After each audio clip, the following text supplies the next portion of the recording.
plusieurs gens qu'est-ce qu'ils pensent quand je dis enfant. Les premiers mots qui se viennent parfois généralement sont futurs, à venir. Certains sont naïfs. Certains me parlent de rire, d'autres de sourire. Certains rigolent en me parlant de problèmes même. Mais malheureusement, malgré toutes ces petites blagues, eh bien, derrière ces rires, derrière ces sourires que nous font ces enfants, se cachent malheureusement trop souvent des histoires bien tragiques. Et ces histoires, malheureusement, invoquent de la pédophilie. Et je dirais même plus que de la pédophilie, car dans la majorité des cas, il s'agit même d'inceste. Majorité, dans le sens plus de 50%. Alors, bien sûr, ils nous cachent tout ceci à travers des sourires, à travers des rires. Mais pas non seulement ils nous les cachent, ils ne comprennent pas. En effet, le professeur a dit c'est normal. Le papa a dit ne t'en fais pas. Ce n'est pas très différent. Alors, ils se contentent de rire, de sourire. Et plusieurs années, et pendant un moment, cela les travaille, les tracasse. Et plusieurs années, parfois même près de plus de 30 ans, ils réalisent enfin ce qu'ils ont vécu. Et enfin aussi, ils prennent le courage, chose qui prend encore plus de temps, de demander justice. Et qu'est-ce qu'ils font quand ils demandent justice? Désolé, c'est trop tard, il y a prescription. Alors, c'est pourquoi notre gouvernement a décidé de répondre aux besoins de ces personnes. Notre nouveau projet de loi consiste à supprimer, à effet d'ailleurs dès ce soir, dès que ce projet de loi sera voté, nous avons prévu de supprimer la prescription pour les crimes sexuels sur mineurs. Cela comprend donc la suppression de la prescription pour les viols sur personnes de moins de 15 ans, suppression de l'inceste sur les personnes de moins de 18 ans, et la suppression de la prescription, bien sûr, sur la pédophilie. Cette loi, bien sûr, je vous le rappelle, est non rétroactive. En plus de cela, nous avons prévu d'accompagner ces personnes qui souffrent, et je vous dis bien qui souffrent de ces traumatismes, dans leur démarche pour demander justice. Nous avons prévu de créer plusieurs centres d'aide qui non seulement leur apporteront une aide psychologique, en plus de cela, leur apporteront une aide juridique pour suivre les démarches et en plus de guérir et même être accompagnés psychologiquement pour leurs problèmes. Ce plan d'aide, nous comptons justement le financer à partir de 100 millions d'euros. Ceci sera alloué, et c'est une aide très importante, mais qui nous espérons apportera des fruits justement importants, permettra d'aider énormément de personnes. Car si quand bien même leur procès ne se déroule pas correctement, au moins ils auront eu le bénéfice d'être accompagnés. Je vais prendre votre question, monsieur. Vous parlez que cela va aider une grande quantité de personnes. Pourriez-vous nommer le nombre de personnes qui seront aidées par cette aide? Quels sont les critères? Quels sont les critères? Quels sont les critères ou combien de personnes? Les deux. Alors, au niveau du chiffre, pour le moment, c'est assez difficile de pouvoir déterminer car il y a beaucoup de non-dits, comme je viens de vous le dire, sur les personnes qui sont atteintes de ce genre de problème. Ce qui est sûr, c'est que plusieurs études ont montré que déjà bien plus de 1000 personnes pourront être aidées. Et sur les critères, eh bien, je pense bien que plus de personnes, à peu près tout le monde pourra acquérir ou demander cette aide. Après, bien sûr, cela reste assez libre aux psychologues de pouvoir en débattre là-dessus. Pour défendre ce projet de loi, je ferai appel à Madame Camille Tendron, la ministre de la Santé, qui vous rappellera les besoins et les études psychologiques qui ont été réalisées pour mener à bien ce projet. Et elle sera suivie par M. Guillaume Trucas, ministre de la Justice, qui vous rappellera le besoin qu'éprouvent ces personnes à demander justice, à faire un procès. Enfin, comprenez bien que ce projet, certes, ne sauvera pas forcément tout le monde, ne va pas rénover la France, mais si nous pouvons au moins garantir à plusieurs personnes l'accès à une justice, l'accès ne serait-ce que à ce qu'il ne soit plus, à ce qu'il ne vive plus cette injustice, à ce qu'au moins une personne, gagne son procès, alors ce projet de loi en vaudra la peine.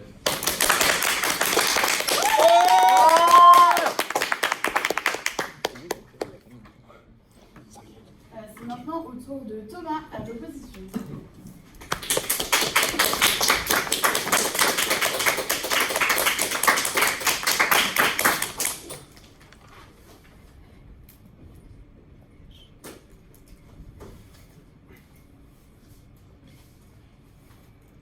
Bienvenue au XXIe siècle. Nous l'avons fait. Nous avons vaincu les tabous. L'injustice est exposée au grand jour et les bourreaux avec. Les violeurs et agresseurs ont perdu leur arme principale. Le silence et la peur a changé de camp. Jamais l'humanité, la justice, a autant donné de chance aux victimes. Mais le combat n'est pas fini. Chaque jour est une bataille pour faire éclater la vérité. Mais de quelle manière? C'est le peuple qui s'est d'abord soulevé, grâce aux réseaux sociaux, amenant la libération de la parole des femmes. Même si l'odeur de l'essence commençait à envahir l'Occident, c'est cette étincelle qui alluma tous les papiers, les journaux, les livres et les réseaux sociaux. Le brasier était né. Monsieur le ministre, je prends votre question. Monsieur, vous expliquez qu'on allait briser les tabous, alors comment expliquez-vous que c'est plus de 2000 victimes qui ne parviennent pas à porter plainte à cause de la prescription? Justement, je vais vous répondre. Les preuves étant là, présentes dans l'esprit de chaque citoyen. C'est au tour de l'État de suivre la cadence et d'entrer dans la danse. Les caméras sont braquées sur nous ce soir. Ce 21 octobre, une nouvelle page de notre histoire semble vouloir s'écrire. Car ce 21 octobre, un grand mot fut évoqué, mais seulement chuchoté. Ce 21 octobre, l'histoire retiendra qu'il s'est passé un événement majeur, un bouleversement juridique, une évolution supposée salvatrice des pratiques institutionnelles. Ce 21 octobre, à 18h30, ce gouvernement a fait le pari peu réfléchi de mettre en place une loi imprescriptible.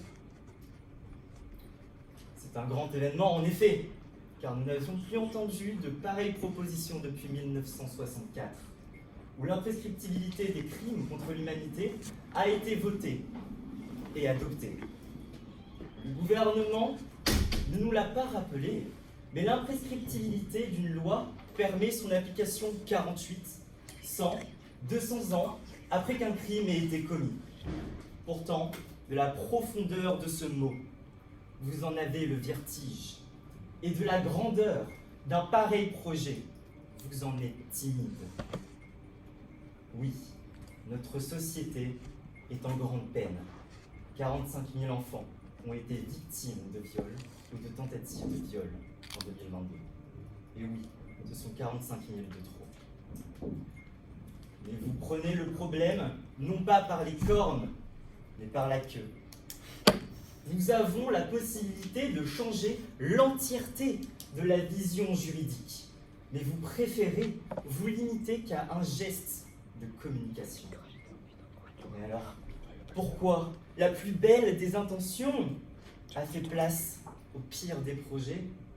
Mon premier député, M. Cravoy, vous expliquera à quel point l'imprescriptibilité sur cette réforme est hypocrite et inapplicable. Je vous prierai de vous rasseoir.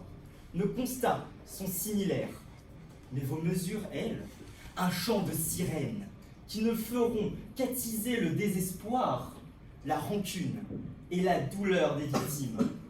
Mon deuxième député, M. Boudjedi, vous exposera pourquoi votre réforme est une paresse administrative. Bien sûr, l'opposition trouvera des mots, des jeux pour nous contredire.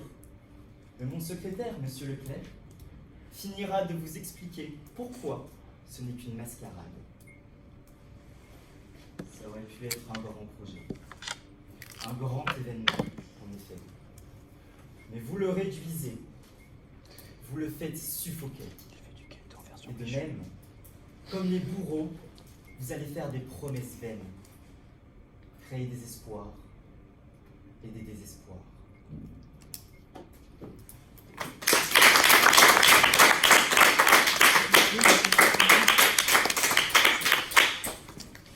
Merci, c'est maintenant au tour de Camille de prendre la parole.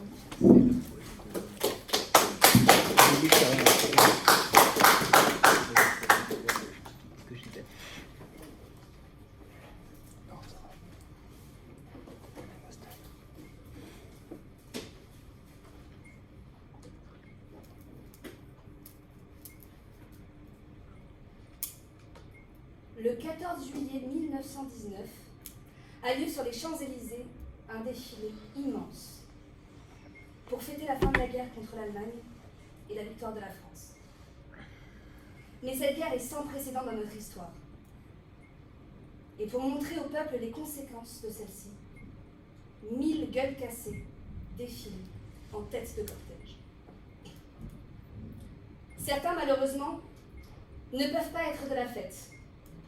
Ceux dont on disait à l'époque qu'ils souffraient d'obusite, ceux à qui aujourd'hui on diagnostiquerait un stress post-traumatique, sont en asile, incapables de reprendre leur vie, souffrant de cauchemars, de crises et de ce que l'on appelle aujourd'hui l'amnésie traumatique. C'est ce que l'on retrouve également chez les victimes d'attentats, tels que ceux du Bataclan.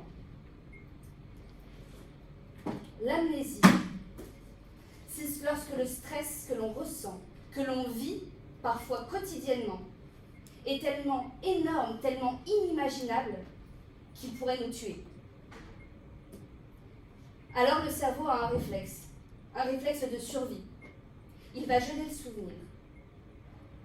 Il sera là, mais comme oublié, dans un coin de notre mémoire. Et parfois il ressurgira 10, 20, 30, 40 ans après, voire même plus. Ce stress, cette amnésie est d'autant plus présente chez les personnes mineures, chez les enfants, souffrant, vivant des violences sexuelles, car le cerveau est plus vulnérable et le stress qu'il subit est encore plus violent. Je prendrai votre question. Comment pouvez-vous considérer cela comme un argument, sachant qu'il s'agit d'un épiphénomène? Monsieur, il s'agit d'un argument parce qu'aujourd'hui, le fait de pouvoir porter plainte contre ces violences inimaginables a une date de péremption. Ça a une date de péremption qui ne colle pas avec ce que l'on sait aujourd'hui biologiquement du fonctionnement du cerveau humain. Chez ces jeunes personnes, chez ces mineurs qui sont victimes de ces crimes ignobles, il y a beaucoup de banalisation.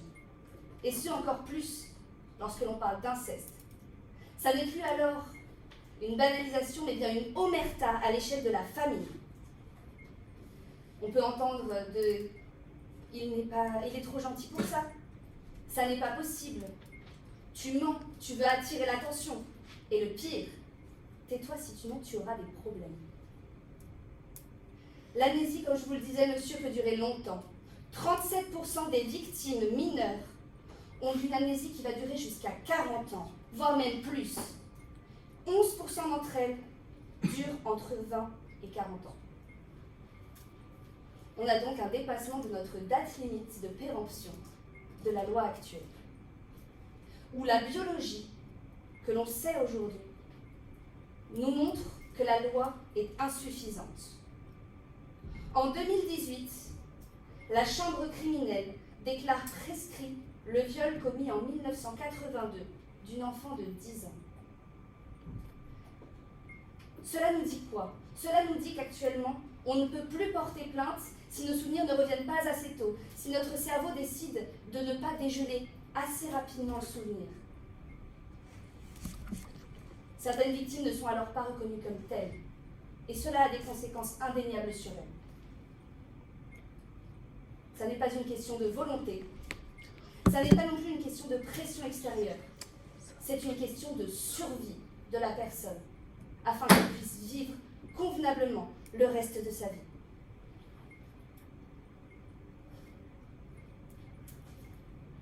Aujourd'hui, après 30 ans, une fois notre majorité atteinte, on ne peut plus porter plainte. Alors que la science même nous prouve que c'est possible, que l'on peut oublier pendant encore plus longtemps que cela. Notre cerveau, en essayant de nous protéger, a occulté le souvenir. À cause d'un mécanisme de survie, plusieurs victimes ne se souviennent que très tard de leur vécu. La loi est donc insuffisante et ne répond pas à la réalité des faits. Si l'accusé a droit au pardon, la victime a le droit d'être entendue.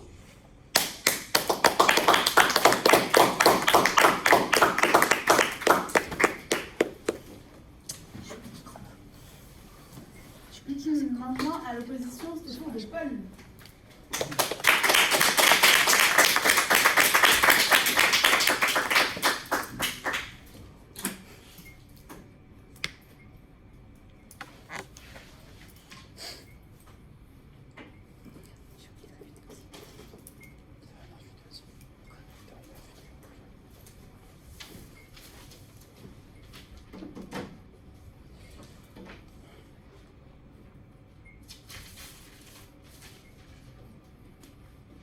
Je tiens tout d'abord à exprimer tout mon soutien à toutes les victimes de violences sexuelles, qu'elles aient été mineures au moment des faits ou non, ainsi qu'à leurs familles et à leurs proches.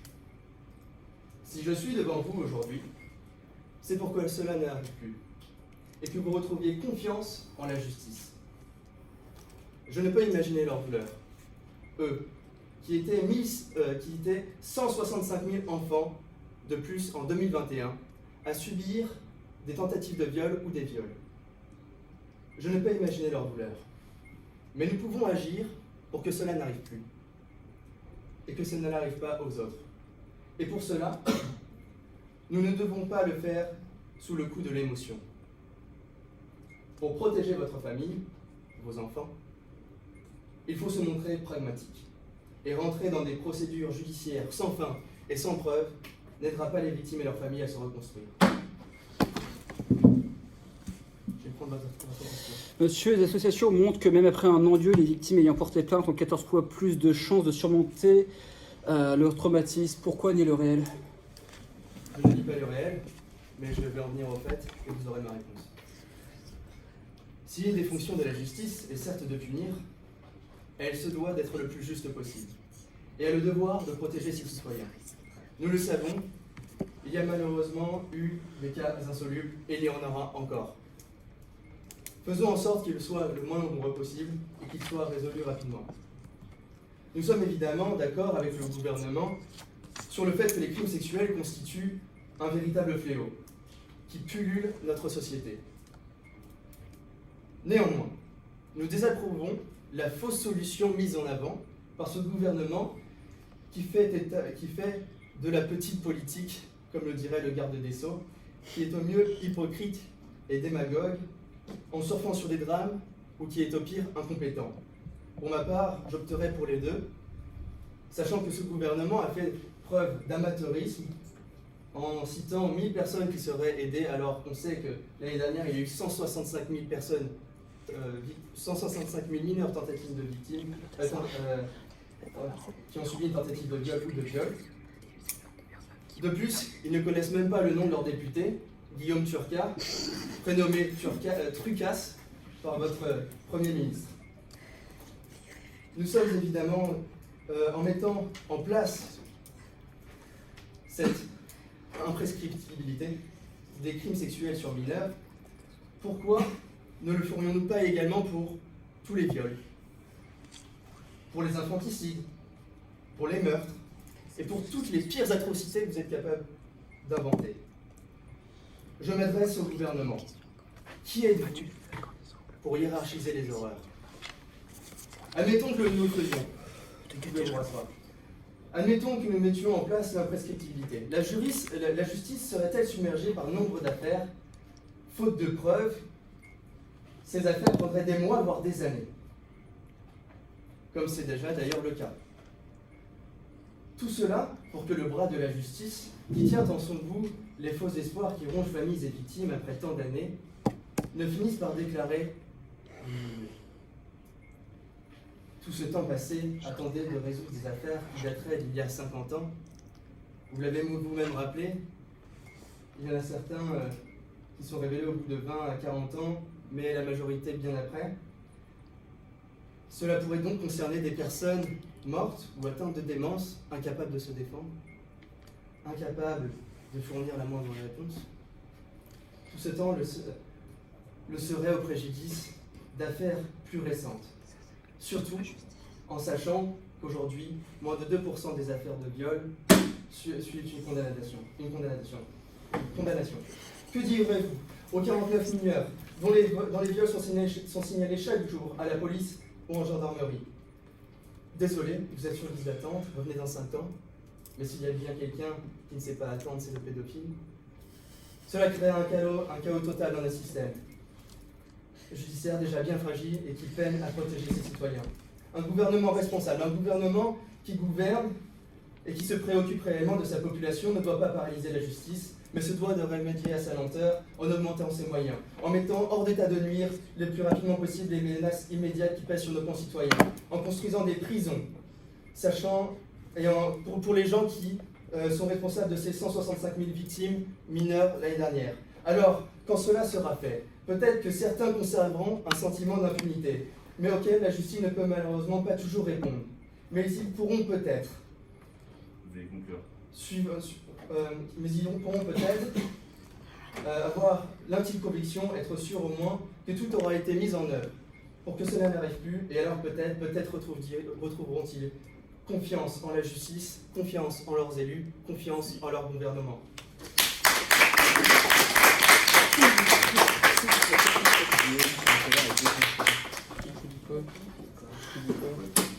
Nous appelons pour lui répondre le ministre Trucas.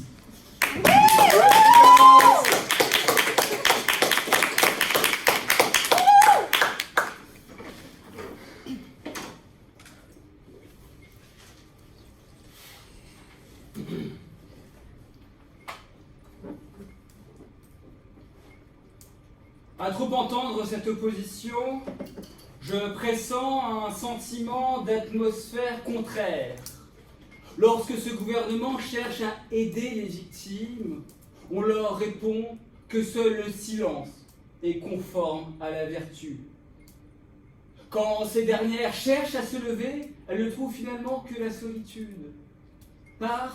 Presque dans une sorte de culpabilité nouvelle, comme si le crime en lui-même ne suffisait pas, comme s'il fallait trouver un autre coupable, celui qui ose, après toutes ces années, dire qu'il est victime, celui qui ose déterrer les zones d'ombre du passé. Alors, je suis content que le député Cavrois débat sur la manière dont on prononce mon nom de famille. Toutefois, vous devriez avoir conscience que vous n'êtes pas dans la réalité des faits.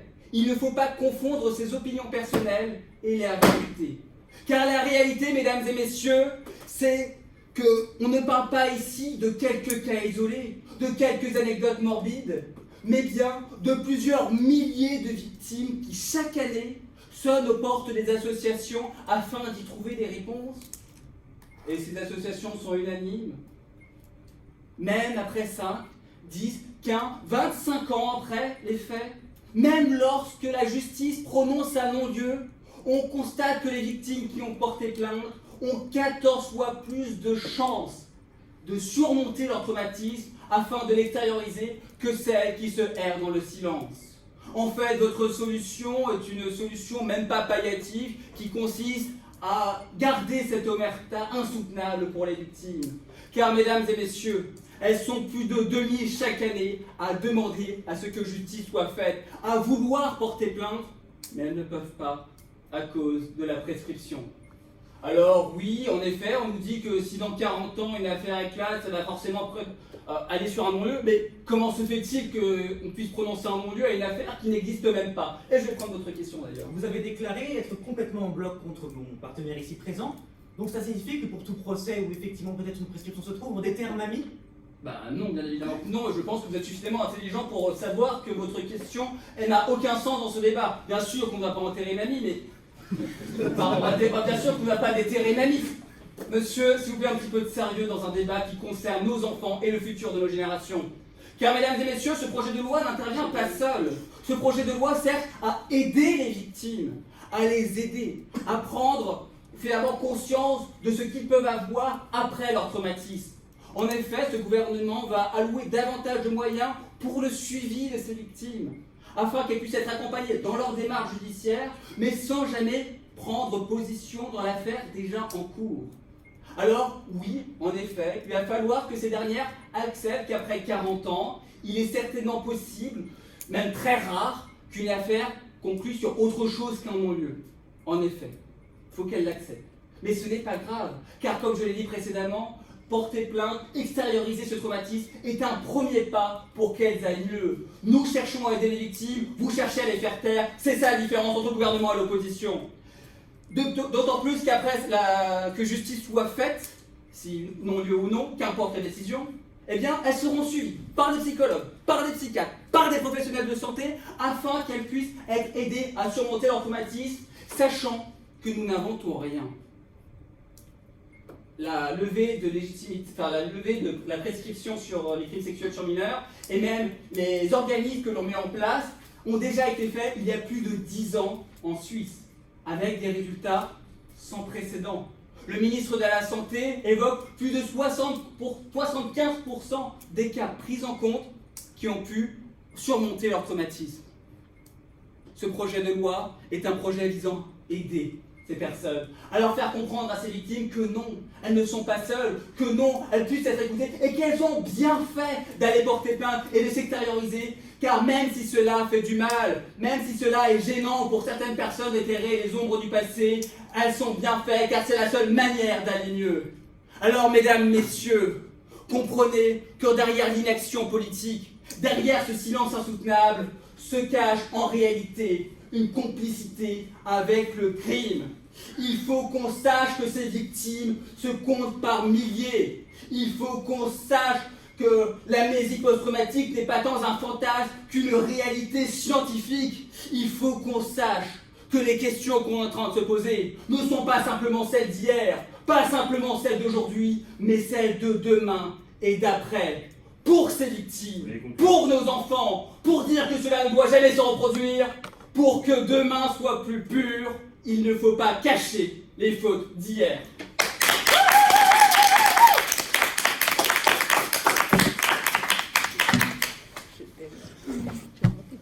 Et pour lui répondre, c'est Julien.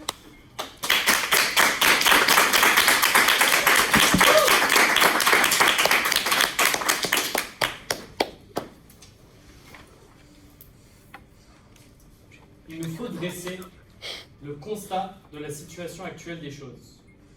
Les forces motrices du bien, que sont tous les différents mouvements et élans de visibilité que l'on accorde aux victimes, sont en effervescence aujourd'hui. Les enfants, les femmes, les hommes aussi, toutes ces victimes bloquées dans le noir, l'obscurité presque juridique, qui avaient leur identité même néantisée, voient les rideaux de leur situation s'écarter. Et une visibilité enfin, un rayon de lumière sur ce qu'ils ont subi. Mais vous me direz, est-ce assez ? Y a-t-il vraiment quelques lois, quelques actions qui peuvent réparer les torts passés et présents qui plongent notre population? Peut-on possiblement passer à autre chose? La réponse est évidemment non. Ce n'est pas assez, ce ne sera jamais assez. Et tout effort, tout progrès dans la direction de la croyance des victimes, dans la direction de la justice, est un pas en avant qu'il faut à tout prix encourager. L'opposition aujourd'hui est de cette année. C'est une grande peine pour moi d'avoir observé, de devoir vous annoncer.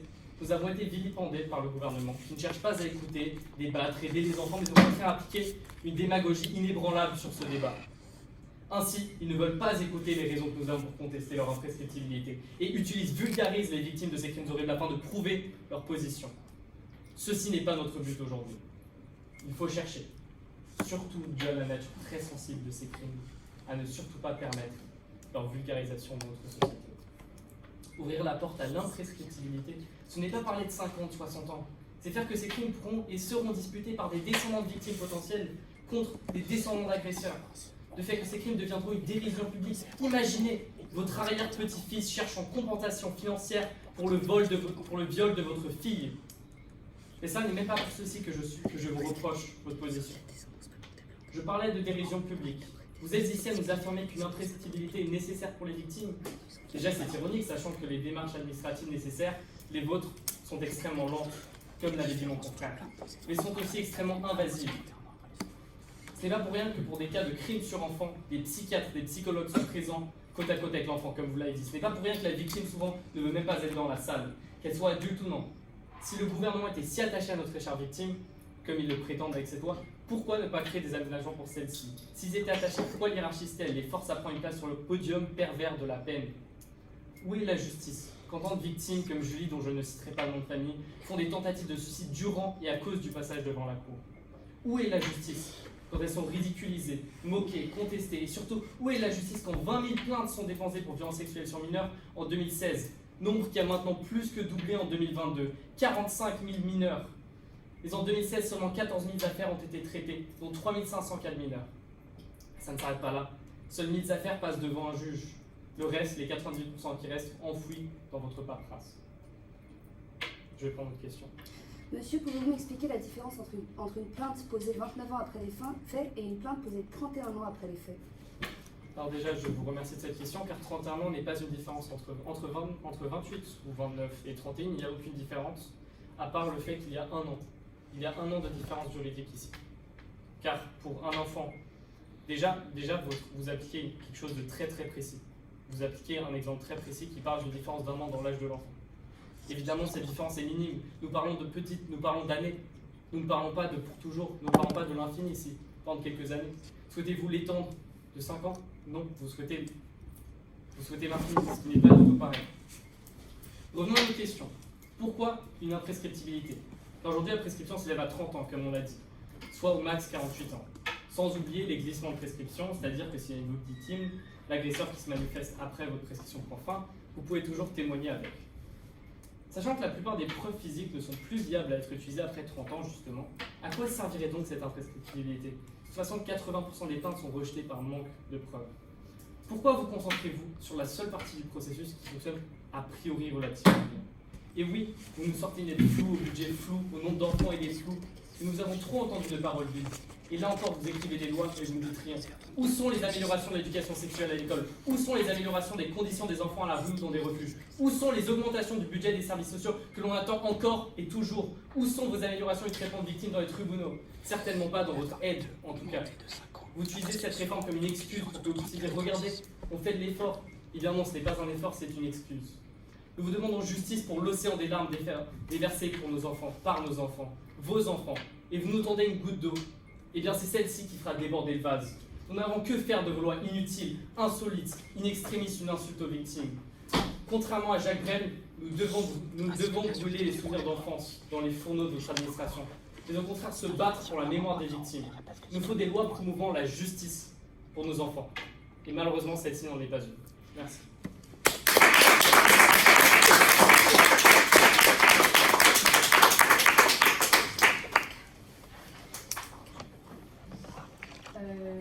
Et donc pour conclure du côté du gouvernement, c'est toujours de Gaëtan.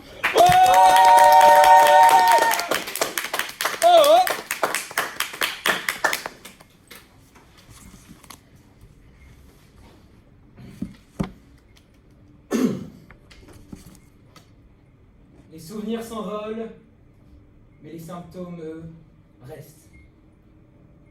Ce soir, c'est au minimum 2000 Français qui trouvent, face à leurs plaintes, une justice sourde. Un pays sourd. Alors, non, ne les laissons pas se taire. Ne les laissons pas sombrer dans la dépression, dans le malheur. Ils ont déjà eu leur compte.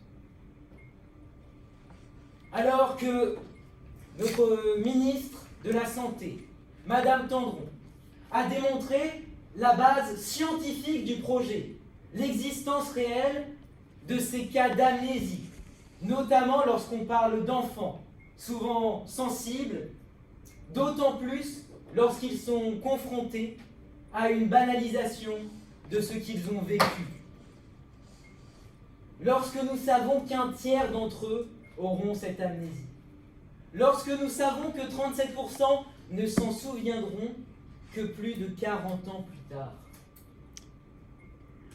Nous nous retrouvons dans le cas où l'État et la justice ont un grand écart avec les connaissances scientifiques.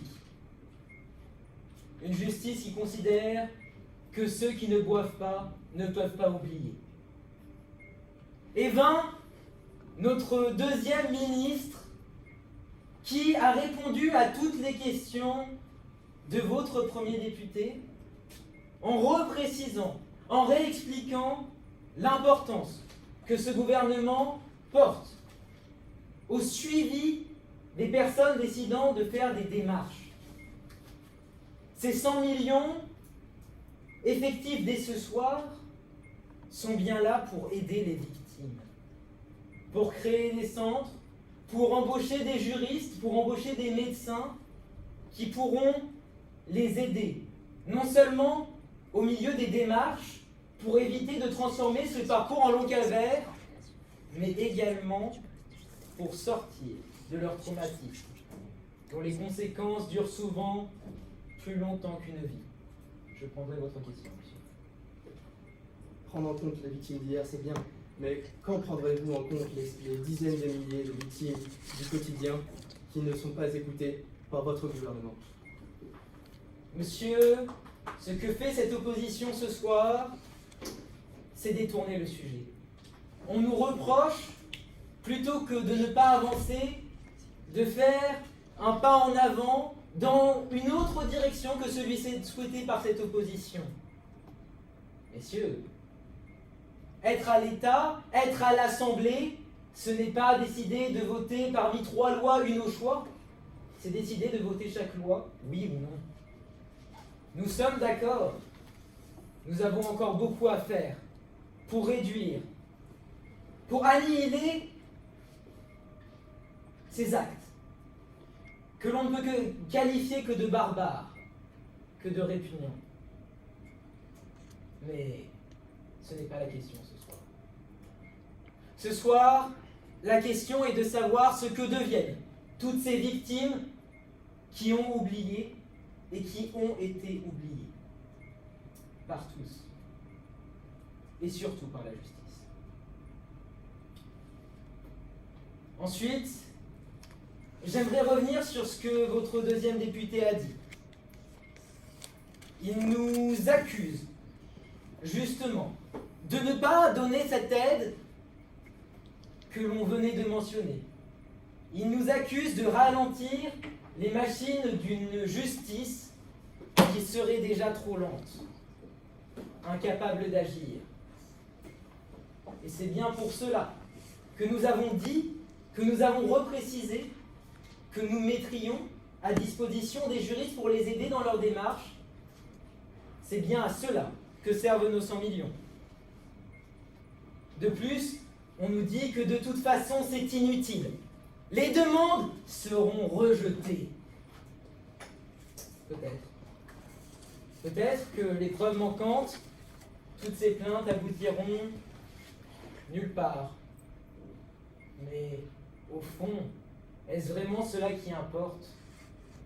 Ce que ce gouvernement veut ce soir avant tout, c'est aider ceux qui ont déjà trop souffert, les aider à progresser dans leur vie, les aider à se défaire des liens du passé sans être bloqués dans un doute éternel. Alors ce soir, lorsque les lumières s'éteindront, j'espère que nous pourrons le dire, c'est pour mettre en lumière toutes ces victimes encore inconnues.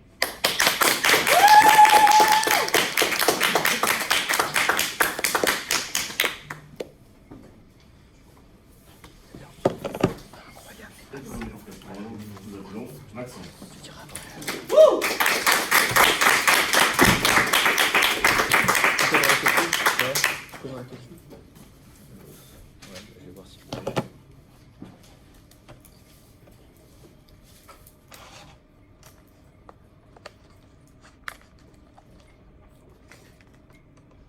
devant une telle farce, j'aurais bien aimé avoir un sens de l'humour, avoir des traits d'esprit, des choses à dire.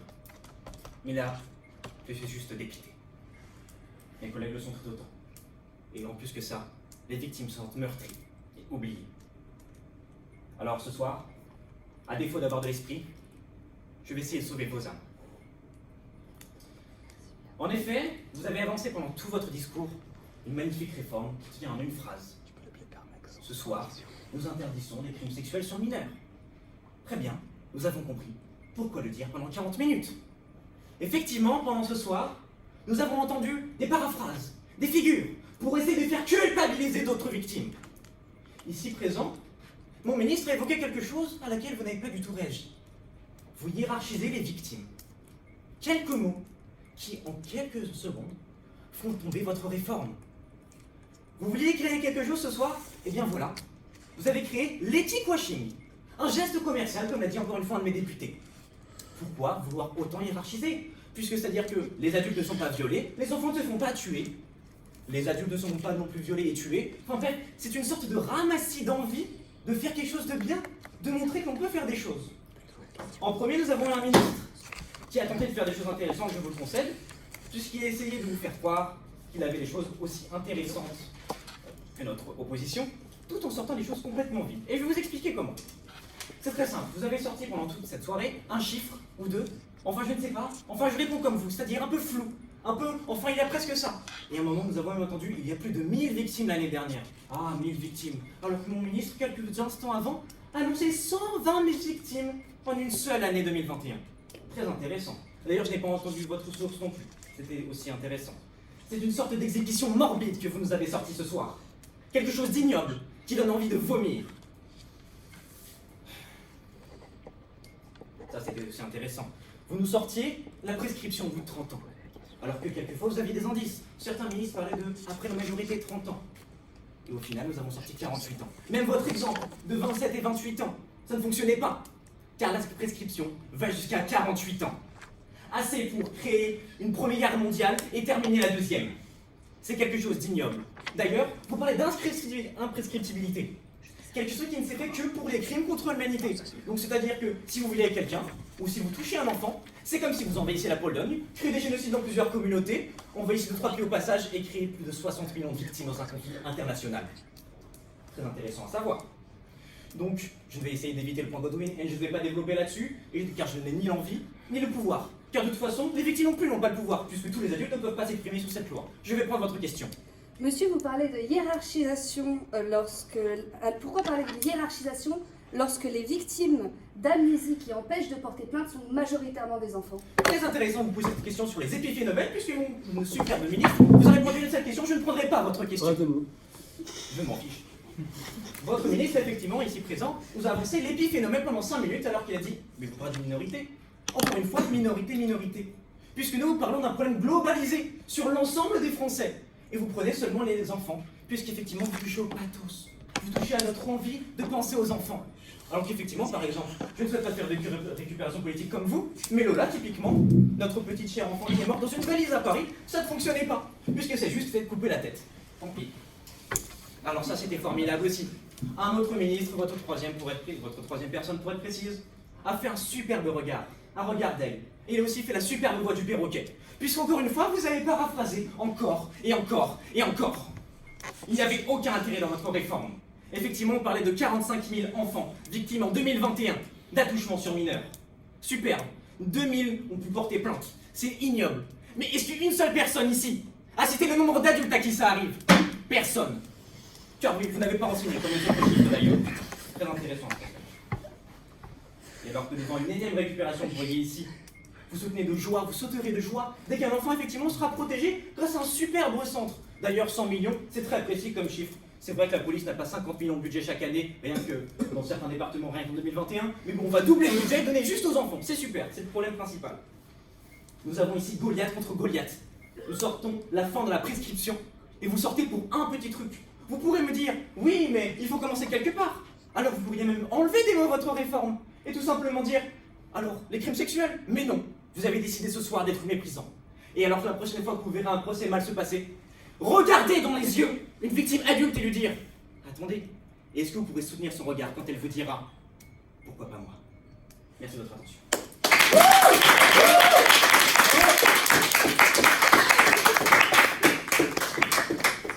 Je m'attendais pas à ça. Je suis frustrée. Je me